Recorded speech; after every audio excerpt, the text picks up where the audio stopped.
Thanks so much for sharing that beautiful garden space with us. And right now we're very excited to welcome Stephen Orr to Central Texas Hey, Gardener. Tom, how are you? Hey, I'm great. Welcome to the program. It's nice to be here. Stephen is the author of Tomorrow's Garden, which will be the subject of our conversation.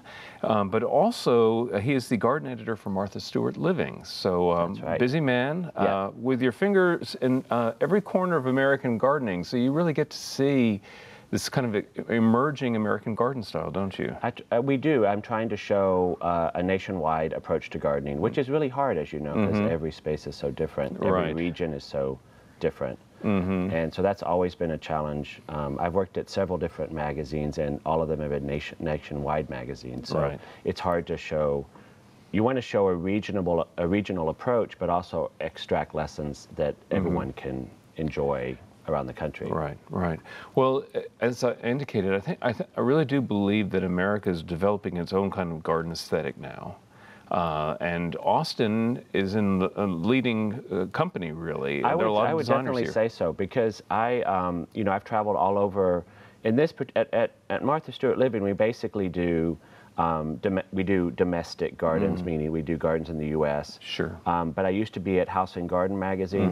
Beautiful Beautiful magazine publication. doesn't exist Right, anymore, sadly. But I would go to other countries. But so I would go all over the place looking for gardens, and I have to say, in the past 10 or 15 years, I really started to see, in Austin particularly, this new style of gardening that I think was a kind of a meld of West Coast styles of gardening mixed with the Southwest, mixed with a little bit of the South as far as plant material goes. Right.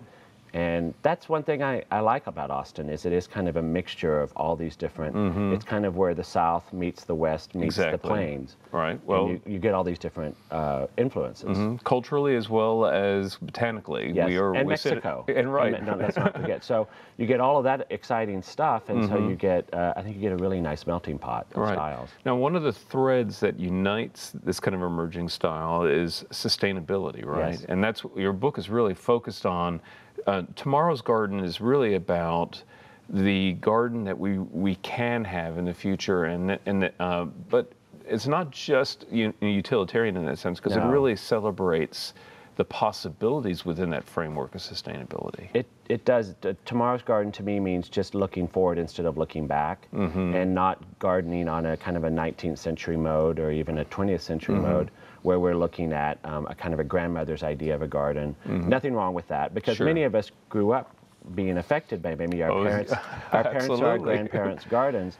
But they didn't have to think about some of the same things we do as far as resources, Right. and also and when I say resources, I mean we don't want to waste time as far as water. Right. We don't want to waste money. We don't want to waste our own time and effort, because most of us work busy Right. jobs. So we want to have gardens that can sustain themselves a little bit more easily than perhaps they might have 50 or 100 years ago. And of course, here in Austin and throughout the state of Texas, that with the last year's intense drought Yes.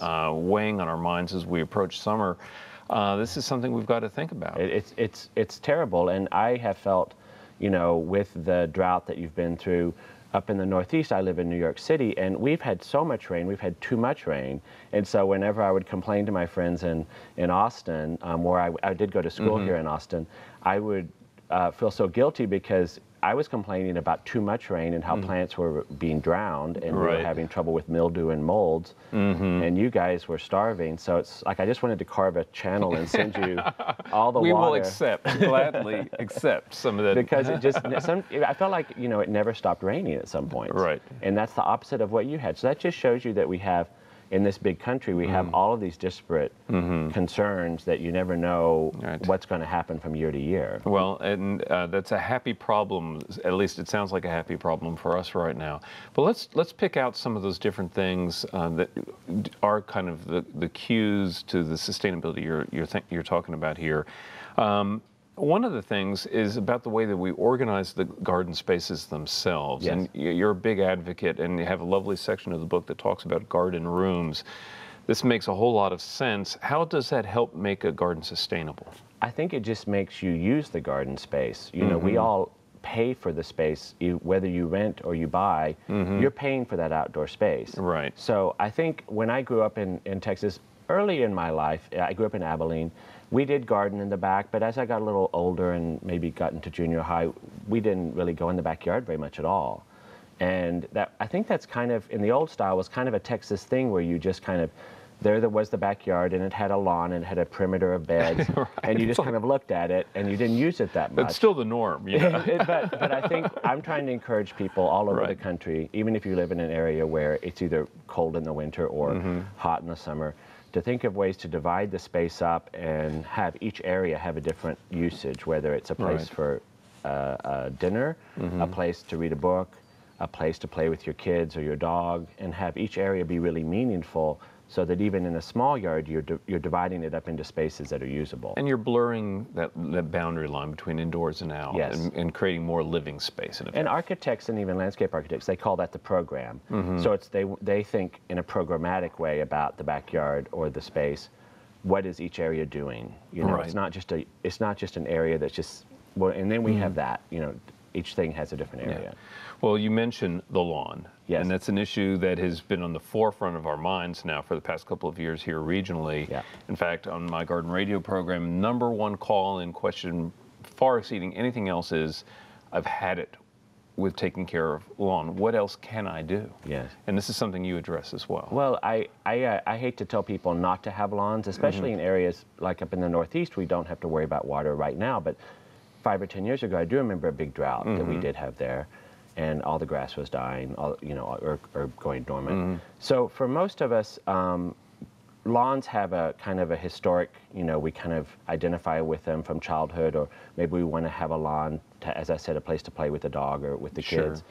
So I hate to tell people to have no lawn, but I try to tell them to think of it as an emphatic lawn, like a lawn that they mean it. I Either like they that. they can get rid of their lawn entirely and replace it with gravel or crushed stone, like decomposed granite or whatever. Great material for us here in Central Texas. Or you could just have a square of lawn that functions more as like I say in the book, thinking of your lawn more as a rug or a series of rugs instead of wall-to-wall carpeting. Right. Because historically, that's what we've always done, is just made flower beds and then fill in the rest with lawn. Right. And I think that's kind of, no matter where you live, that's kind of an old-fashioned way to think about it.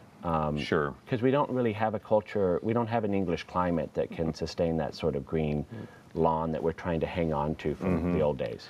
And the alternatives really are so appealing in a lot of So ways. many more alternatives, Yeah. as far as drought-tolerant grasses or as I said, gravel. And that's part of that Austin aesthetic we were talking about, is Yeah. kind of the spare aesthetic, use of a lot of hardscape or gravel interspersed with these either very structural or very free-flowing kinds of plants. Kind of garden sculpture, plants as garden sculpture. So you can have agaves or you can have native shrubs mixed with low-growing matted mats of herbs or a native ground cover.